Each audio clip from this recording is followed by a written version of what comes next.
We're going to talk about what has happened in Ukraine on this day of the Russian invasion. We'll examine the actions and the strategies, both military and political. Now, if this is your first time watching, my name is Darren Gertis. I'm a professor who's built multiple leadership programs at Charleston Southern University. So we'll also view these events through the lens of leadership. And I also wrote a book about Zelensky called I Need Ammunition, Not a Ride, and you can find it on Amazon. It's Saturday, July 1st. I'm just going to go over very quickly some headlines so that you can see what's going on. Not much has changed in the deep state map. Russia is behaving badly. Russian missile strikes on a town near Odessa kill at least 21. They say it's retaliatory because of what happened with getting Snake Island back, and that's probably what's going on. Russia dropped phosphorus bombs on Snake Island. Remember, Russia also said that it was doing this as a goodwill gesture. So if it's a gesture of goodwill, why are you dropping phosphorus bombs? Russia's demanding rubles for grain exports. Now, that is to get people away from other currencies into paying in rubles in order to kind of form that block, and that's what's going on there. They're also stealing grain exports.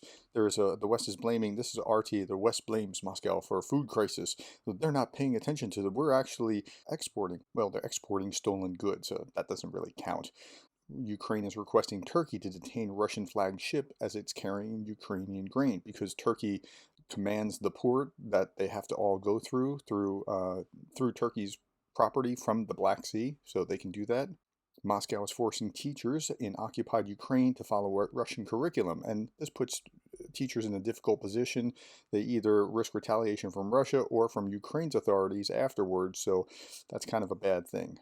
Recent attacks on pro-Russian government officials are growing. They don't have the manpower to occupy. They never did. They should never have done this. This is just stupid. They can't hold the government intact. They can destroy things, but they can't hold it. Now, Russians hoping to travel to Ukraine will need a visa as of July 1. Well, so if your plan was to reunite, you have actually divided. The Ukrainians used to be able to travel visa free. Meanwhile, President van der Leyen of the European Parliament is expressing all kinds of support for Zelensky, and you've come such a long way. And she pointed out properly that even in a time of war, they kept the Parliament open and democracy going. Henry Kissinger is outlining three possible outcomes in Ukraine. The first is that Russia stays where it is now, has 20%. The second is that they push them all back, but that will lead to a world war or a larger war. And the third is what he said earlier, which is go back to before the borders. And he's not backing down on that. Meanwhile, a political scientist in Russia, according to Pravda, is saying World War III is inevitable. It's bound to happen, but he blames Gorbachev for that. How about that?